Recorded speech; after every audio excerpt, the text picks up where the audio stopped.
Hi friends, ഇന്ന് 2025 April മാസം 10-ാം തീയതിയാണ്. രാവിലെ ഏകദേശം ഒരു 11:30 സമയമുണ്ട്. അപ്പോൾ ഞാൻ ഇന്ന് പോകുന്നത് ആറാട്ടുപുഴയിലേക്കാണ്. ആറാട്ടുപുഴ എന്ന് പറഞ്ഞ സ്ഥലത്തെക്കുറിച്ച് നിങ്ങൾ പലരും കേട്ടിട്ടുണ്ടാവും. അത് ഒരു പക്ഷേ നിങ്ങൾ ആലപ്പുഴ ജില്ലയിലുള്ള ആറാട്ടുപുഴയെക്കുറിച്ചായിരിക്കും കൂടുതൽ കേട്ടിട്ടുണ്ടാവുക. പക്ഷേ തൃശ്ശൂർ ജില്ലയിൽ ഒരു ആറാട്ടുപുഴയുണ്ട്. അവിടുത്തെ പൂരം വളരെ ഫേമസ് ആണ്. കാരണം കേരളത്തിലെ തന്നെ ഏറ്റവും കൂടുതൽ ആനകൾ പങ്കെടുക്കുന്ന ഒരു ദേവസംഗമം നടക്കുന്ന ഒരു സ്ഥലമാണ് ആറാട്ടുപുഴ. കേരളത്തിൽ നിന്നല്ല, ലോകത്തിൽ തന്നെ ഏറ്റവും കൂടുതൽ ആനകൾ പങ്കെടുക്കുന്ന മതപരമായ ചടങ്ങ് നടക്കുന്നത് ആറാട്ടുപുഴയിലാണെന്ന് പറയാം. പിന്നെ നമ്മുടെ കേരളത്തിൽ നടക്കുന്നത് ഗജമേളകളാണ്. അത് ടൂറിസം ഡിപ്പാർട്ട്മെൻറ്റ് നടത്തുന്ന മേളകൾ അടുത്ത കാലത്ത് തുടങ്ങിയതാണ്. അതിലും പലപ്പോഴും 100 ആനകളൊക്കെ പങ്കെടുക്കാറുണ്ട്. അപ്പോൾ ഈ പൂരത്തിൻ്റെ വിശേഷങ്ങൾ പറയണമെന്നുണ്ടായിരുന്നു, പക്ഷേ ഞാൻ വൈകി. കാരണം ഇന്നലെ 9-ാം തീയതി വൈകുന്നേരമായിരുന്നു ഇവിടെ പൂരമുണ്ടായിരുന്നു. ഒരു രാത്രി മുഴുവൻ പൂരങ്ങളുടെ ഘോഷയാത്രയായിരുന്നു. പല ചെറുപൂരങ്ങളും അവസാനമാണ് ഈ കൂട്ടെഴുന്നള്ളിപ്പ്. പുലർച്ചെ 3 മണിക്ക് ശേഷമാണ് കൂട്ടെഴുന്നള്ളിപ്പ് ഈ ആറാട്ടുപുഴ പാടത്ത് അരങ്ങേറുന്നത്. അപ്പോഴാണ് ഇവിടെ ഏറ്റവും കൂടുതൽ ആനകൾ പങ്കെടുക്കുന്ന ചടങ്ങ് ഉണ്ടാവാറ്. എന്തു പറയുക, കേരളത്തിലെ അതുല്യമായ മേള കലാകാരന്മാർ പങ്കെടുക്കുന്ന അണിനിരക്കുന്ന വാദ്യകലകൾ, പഞ്ചവാദ്യവും പാണ്ഡിമേളവും ഒക്കെ അരങ്ങേറുന്നത് ആ സമയത്താണ്. പൂരം കഴിഞ്ഞ് ഇത്രയും വൈകിട്ട് ഞാൻ ഇവിടെ വരാൻ ഒരു കാരണമുണ്ട്. അതെന്താണെന്ന് വെച്ച് കഴിഞ്ഞാൽ, പൂരത്തിൻ്റെ അവസാനം മനോഹരമായിട്ടുള്ള ഒരു ചടങ്ങുണ്ട്. അത് ഇവിടെ അതിഥിയെ എത്തിയ തൃപ്രയാറപ്പനെ, അതായത് ശ്രീരാമ ഭഗവാനെ ഇവിടുത്തെ ആതിഥേയനായ ശാസ്താവ് ഉപചാരം ചൊല്ലി പറഞ്ഞയക്കുന്ന മനോഹരമായിട്ടുള്ള ചടങ്ങ്. അപ്പോൾ അത് കാണാൻ കൂടിയാണ് ഞാൻ ഇത്ര വൈകിട്ടും ഇവിടെ വന്നത്. പക്ഷേ നിർഭാഗ്യവശാൽ ആ ചടങ്ങ് കൂടെ കഴിഞ്ഞു പോയിരുന്നു. ഇനിയിപ്പോൾ നമുക്ക് കാണാനുള്ളത് പൂരം കഴിഞ്ഞുള്ള പൂരപ്പറമ്പിൻ്റെ ചില കാഴ്ചകളാണ്.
പൂരം കഴിഞ്ഞ ഒരു ഗജവീരൻ തിരിച്ച് മടക്കയാത്രയ്ക്ക് ഒരുങ്ങുന്ന കാഴ്ചയാണ് നമ്മളിപ്പോൾ കാണുന്നത്. ആനകളെ ഒന്നും അധികം ദൂരം നടത്തിക്കൊണ്ടുപോകാൻ പാടില്ല എന്ന പുതിയ നിയമം വന്നതിന് ശേഷം ഇപ്പോൾ ആനകളെയൊക്കെ ഇങ്ങനെയുള്ള വണ്ടികളിൽ കയറ്റിയാണ് കൊണ്ടുപോകുന്നത്. ഇതുപോലെ തന്നെ ഇവിടെ വരുന്ന ഓരോ ആനയ്ക്കും ഒരു ലോറി വീതം ഉണ്ടാവും. മിക്കവാറും അതാത് ഗജവീരന്റെ പേരിൽ തന്നെയായിരിക്കും ലോറിയും അറിയപ്പെടുക.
ഒരു രാത്രിയിലെ ഉറക്കച്ചടവും തിരക്കും കാരണം നമ്മുടെ പൂരക്കച്ചവടക്കാരെല്ലാം വളരെ ക്ഷീണിതരായിരിക്കുകയാണ്.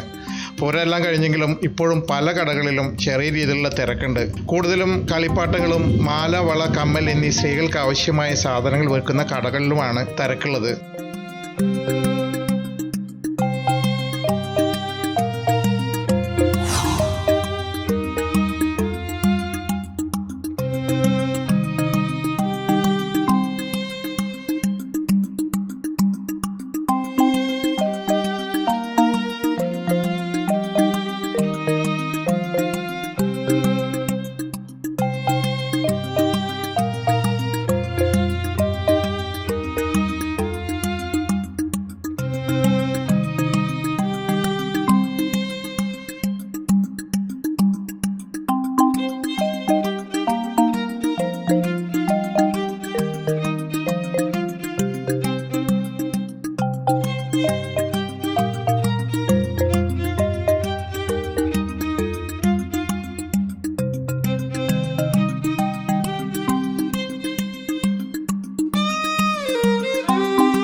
പൂരപ്പറമ്പാകെ നടന്ന് ഞാനും കുറച്ച് ക്ഷീണിതനായി. അപ്പോഴാണ് തൂവാനത്തുമ്പുകൾ എന്ന ചിത്രത്തിലെ ജയകൃഷ്ണൻ ഉള്ളിലിരുന്ന് പറയുന്നത് പോലെ നമുക്കൊരു നാരങ്ങ വെള്ളം കാച്ചിയാലോ.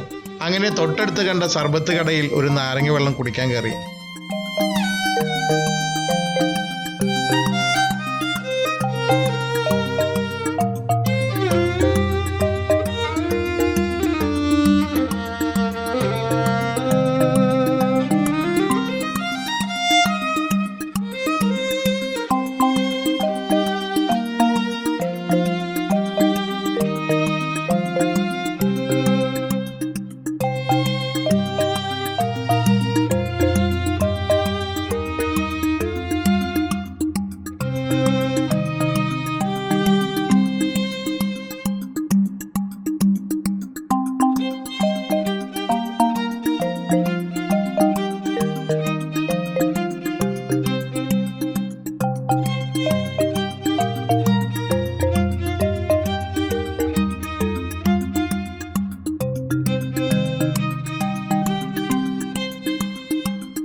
ഇനി എൻ്റെ ഈ യാത്ര അവസാനിപ്പിക്കുന്നതിന് മുമ്പ് ഒരു സ്ഥലം കൂടി കാണിക്കേണ്ടതുണ്ട്. ഇതാണ് പൂരത്തിലെ ഒരു സുപ്രധാന ചടങ്ങ് നടക്കുന്ന സ്ഥലം. പൂരെല്ലാം കഴിഞ്ഞ് പൂരത്തിൽ പങ്കെടുത്ത ദേവീദേവന്മാർ ആറാട്ട് മുങ്ങുന്നത് ഈ പുഴയിലാണ്.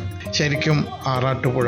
ദേവീദേവന്മാർ ആറാട്ട് മുങ്ങുന്ന പുഴയായതുകൊണ്ടായിരിക്കണം ഈ പുഴയ്ക്ക് ആറാട്ടുപുഴ എന്ന പേര് വന്നത്. പിന്നീട് പുഴയുടെ പേര് ഒരു ദേശത്തിൻ്റെ തന്നെ പേരായി തീരുകയായിരുന്നു.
മതിയാക്കി തിരിച്ചു പോകാം എന്ന് കരുതി നടക്കുന്നതിനിടയിലാണ് ഒരു കുടുംബത്തെ കാണുന്നത്. പൂരത്തിന്റെ ആ സന്തോഷ നിമിഷങ്ങളുടെ ഹാങ് ഓവർ വിട്ടുമാറാത്ത ഒരു കുടുംബം. അവർ ആവശ്യപ്പെട്ടതിനനുസരിച്ചാണ് അവരുടെ വീഡിയോ ഞാൻ എടുത്തത്. അവർക്കും ഹാപ്പിയായി, എനിക്കും സന്തോഷമായി. അങ്ങനെ ഞാൻ വീണ്ടും തിരിച്ച് നടക്കുകയാണ്.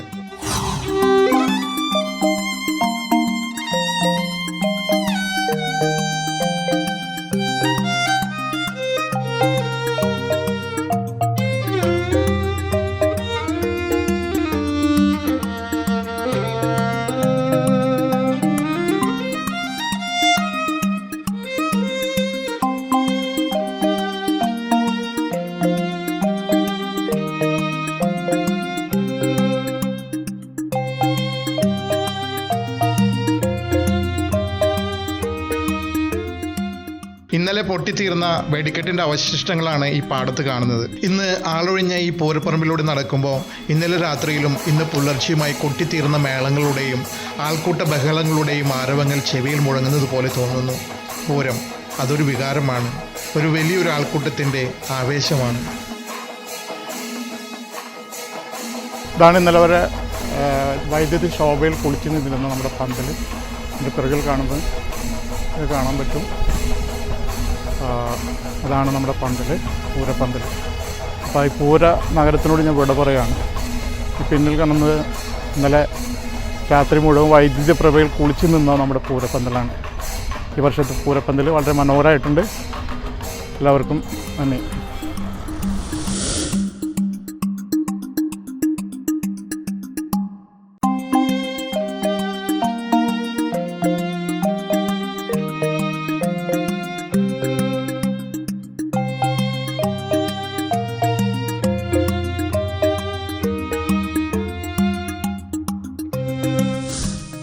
ഹായ് ഫ്രണ്ട്സ്, അങ്ങനെ ഒരു പൂരം കഴിഞ്ഞ് തിരിച്ചു പോവാണ്.